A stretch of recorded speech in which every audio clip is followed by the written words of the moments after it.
Good afternoon, ladies and gents, and today we're going to be looking at the first game in a World Chess Championship ever, which, is pretty goated. It's a skibbity gat and all that. So yes, that's what we're going to be doing. I'm going to be doing a little bit of analysis, maybe. If I feel like it. Yeah, we're just going to look at this chess game. It's a very enjoyable game. From the First World Championship match in 1886, which was 2 years after Paul Morphy died, which is why they felt that it would be reasonable to hold it, since if Paul Morphy was still alive, people would be like, nah, you're not the real one. Which, of course, we see today in the fact that no one considers Ding Liren the real world champion, because Magnus exists. So, we're going to get into this game. First World Championship game ever. Starts with Cheagle d4. This is some insane stuff. d4 followed by a d5 by Mr. Wilhelm Steinitz. Steinitz is black in this position, with Zukertort as white. And the match is held in New York, the US, whilst Steinitz was trying to become a US citizen. So, just fun facts. We have a Queen's Gambit and a Slav defense.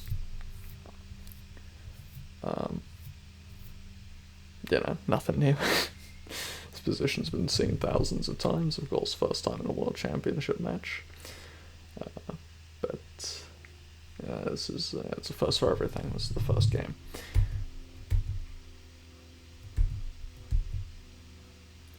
So we see immediately that the engine really just kind of thinks that these guys are stupid. Obviously nowadays you would never see someone play e3 here. Because, actually let me check if this is anything.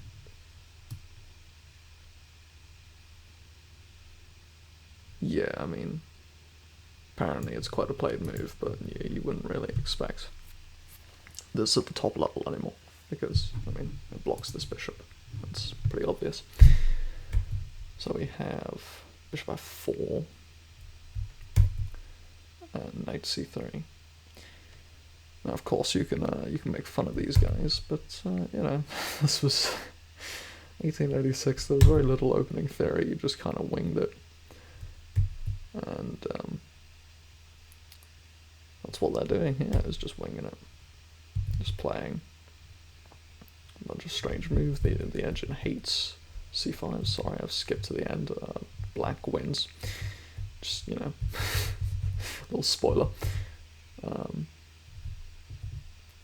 You see here, the engine hates the move c5, which I suppose is reasonable, because b6 is always going to be a problem. It wants bishop d3 here, which also makes sense. You're just trading off this very strong bishop. Although apparently, if you leave it to run, it says that white is already slightly worse. Apparently. Anyway, Zukertort is, this is his opening variation. It says it on the screen. It's his variation. He made it. He knows what he's doing better than the Stockfish. So of course, the engine hates this, as it does with all 1800s games, but if you take a real look, this is kind of scary. It's a pyramid.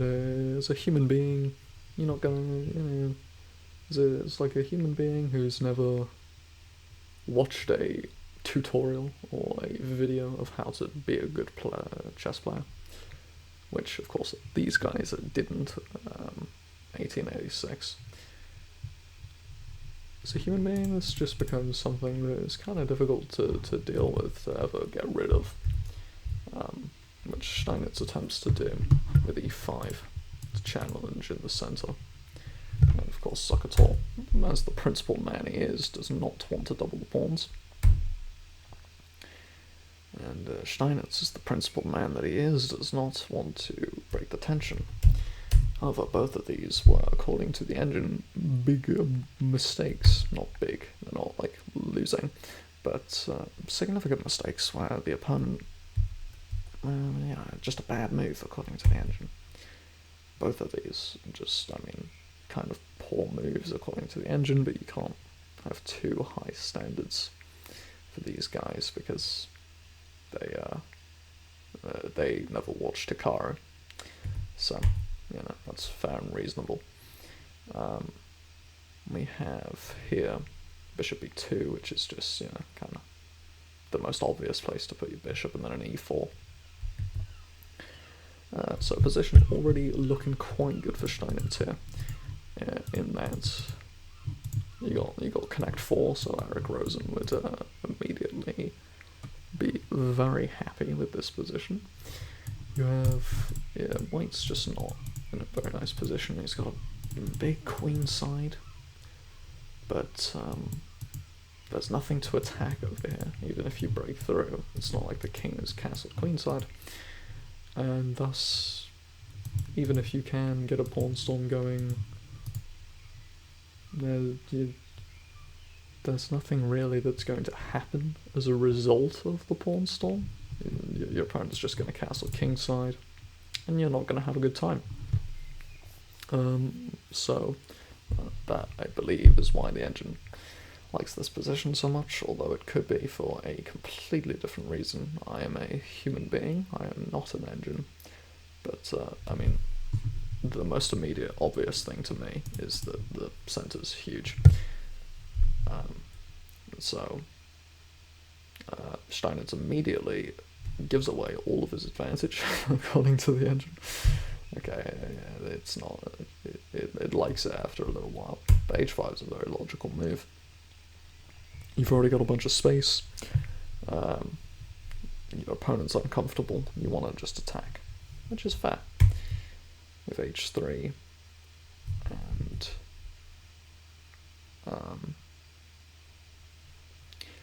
seems like a reasonable move to me. We have knight f8, which according to the engine is a slight inaccuracy.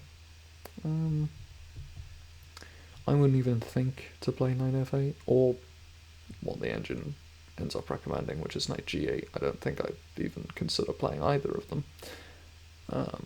because I'm not that good of a chess player. I'd probably get a bit carried away and play something like g5,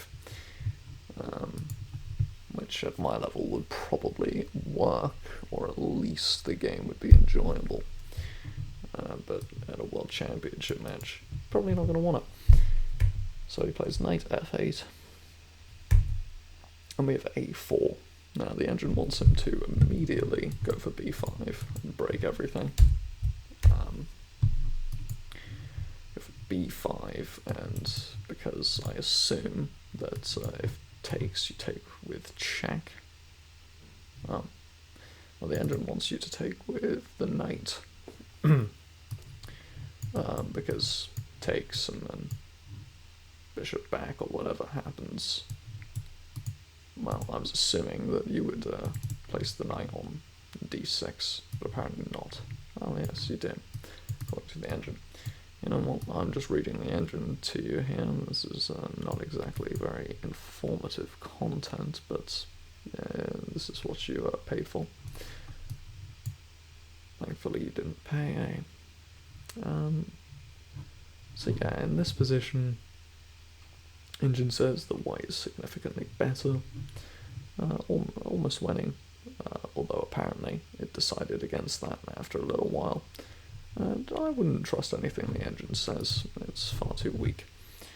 of an engine. Far too low depth, and my computer is far too not good to actually understand what's going on.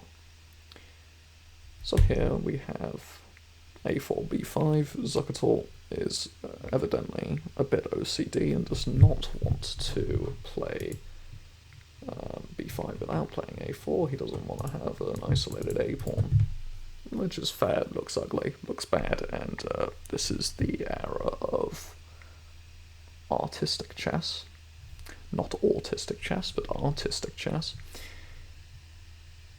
where the point of a game of chess in the 1800s was for it to be pretty, not for you to win.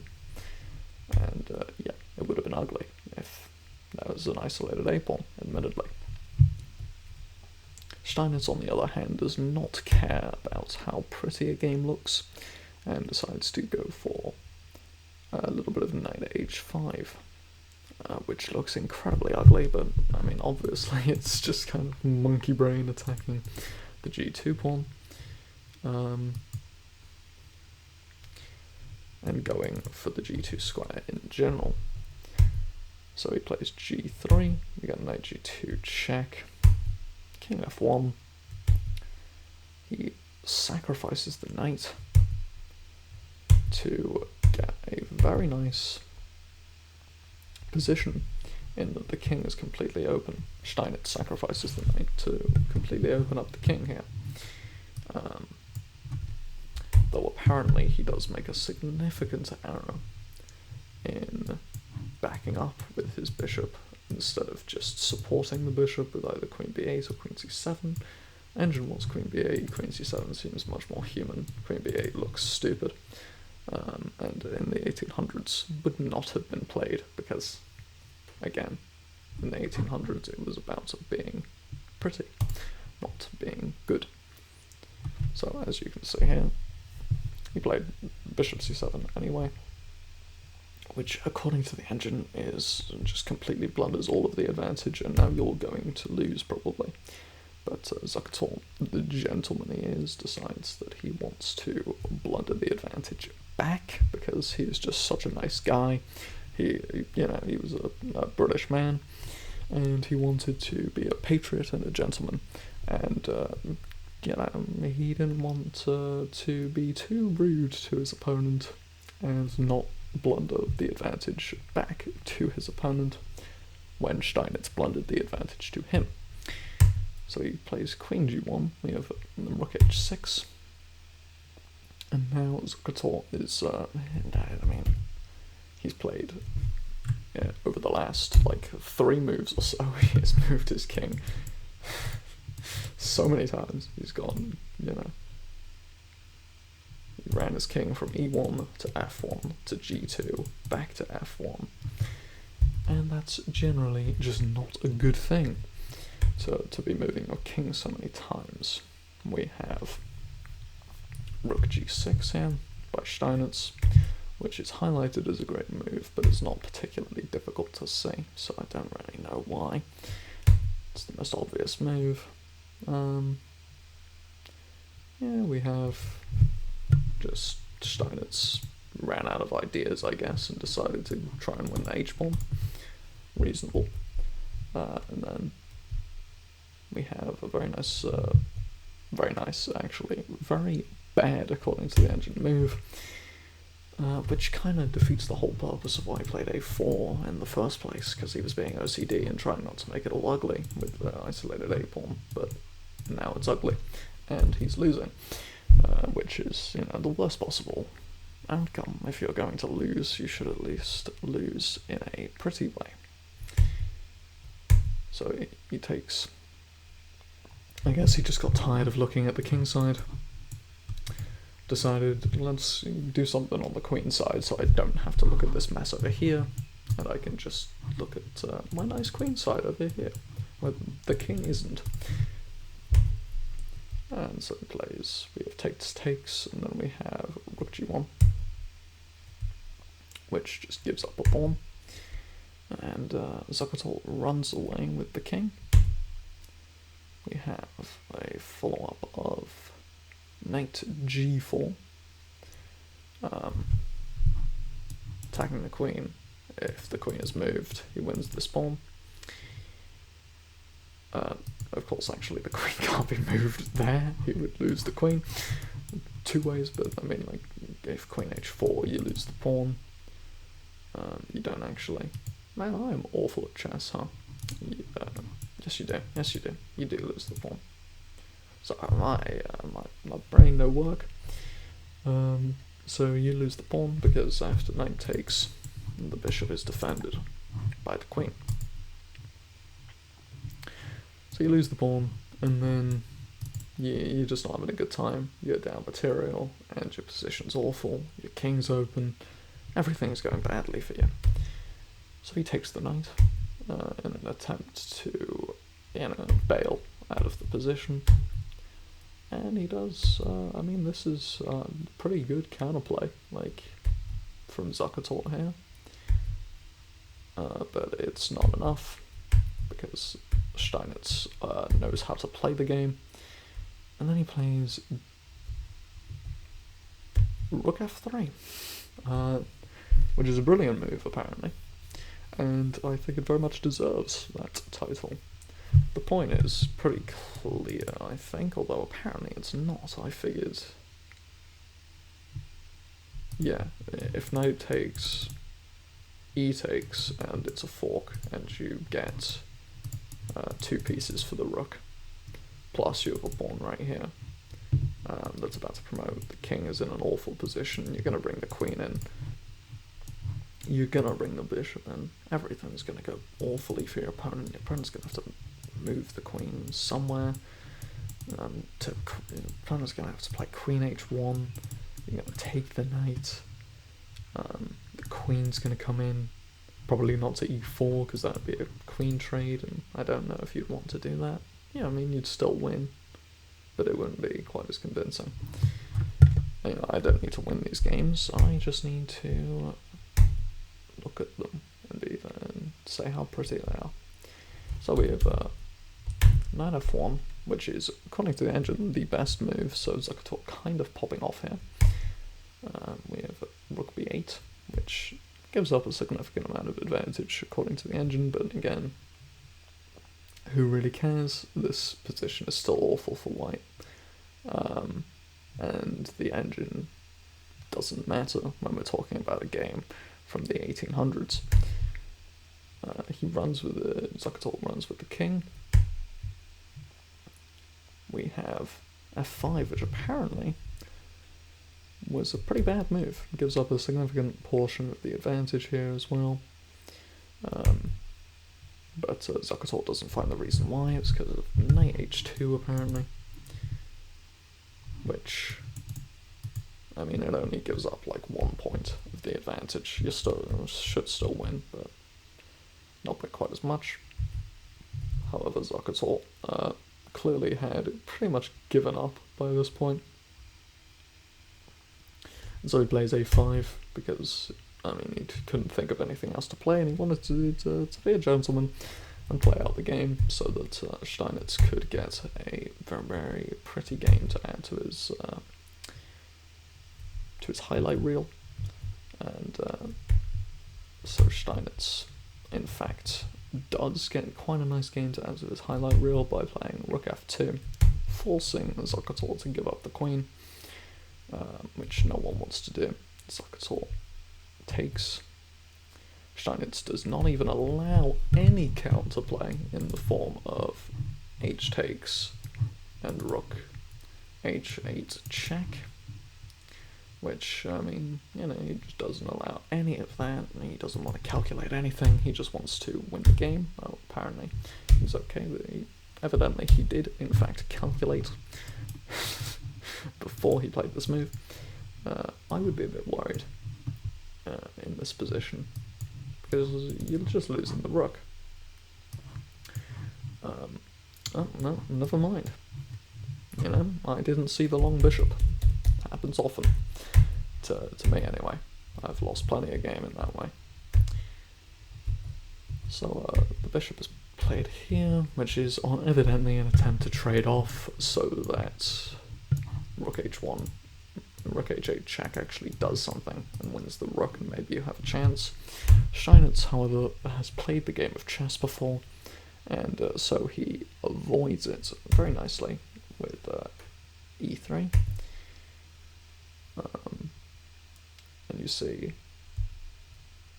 the queen g2, which is just nice positionally. He's going for queen e4 check. He's going to bring his queen in, just bully the king a little. The king's not going to have a good time. This rook is pressured. This pawn's defended, so it can be pushed in the future. Similar stuff. Obviously, you can never take with the knight because of the pin, but if you did, it would be bad, because you'd have these three connected pass pawns barreling down, and there's no way of stopping them. So Zukertort plays king c3, probably because he wants to move the knight, or just because he doesn't want to live anymore. So we have rook h7, check by Zukertort after king d7. As you can see by the engine evaluation, position's terrible for white, but Zukertort has no idea that that's the case, and again, this is the 1800s where, for instance, in the next World Championship after this,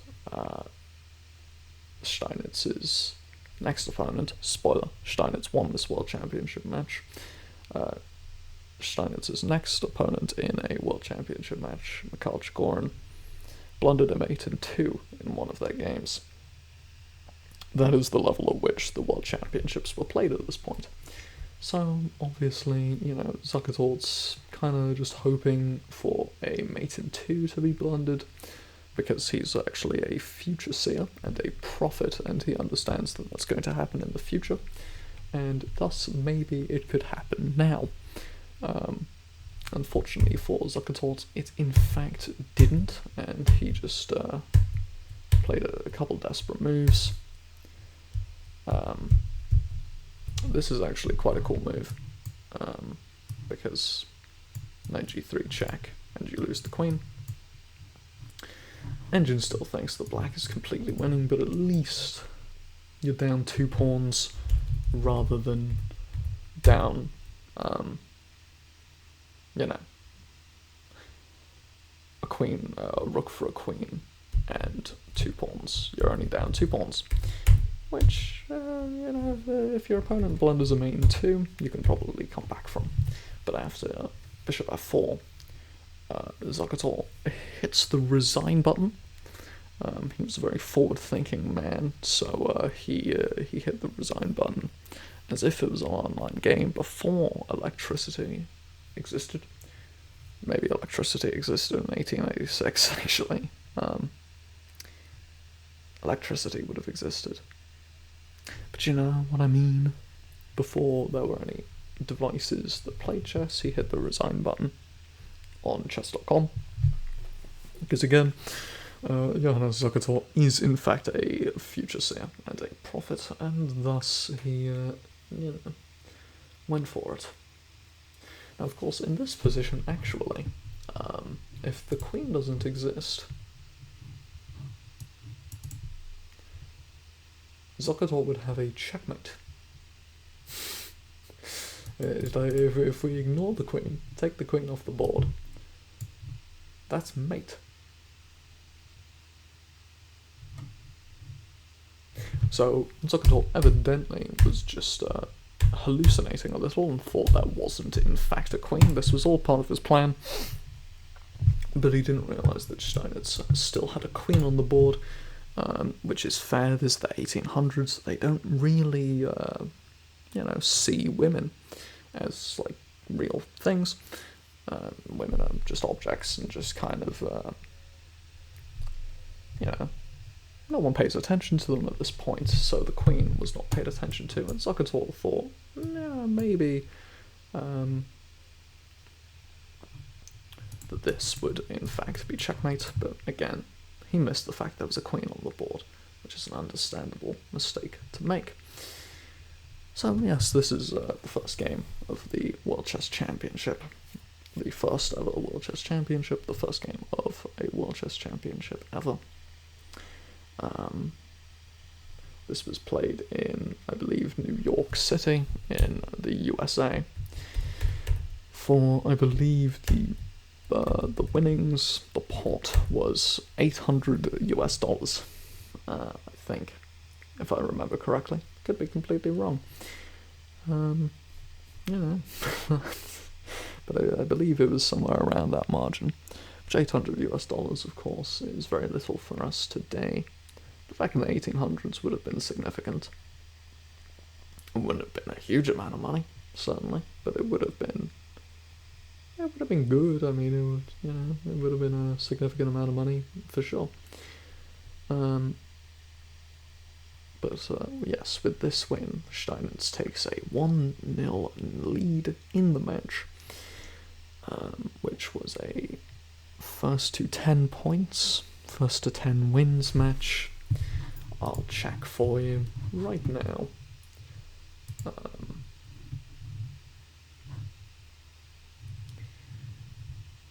So they played to 10 wins. As you can see by this Wikipedia page, the most trustworthy source. So, evidently, Steinitz takes a 1-0 lead, and the first ever World Chess Championship game was a win for black. Now, if that wasn't forward thinking for racial equality, I do not know what is. Steinitz was clearly a civil rights activist, and so you got to respect that. And yeah, that was the game. So if you want to see another thing like this, I might do it, I might not. Do whatever you want to this video. You can download it if you're a creep. You can like it if you're a creep. You can dislike it if you're a creep, and you can subscribe if you're a very, very cool guy.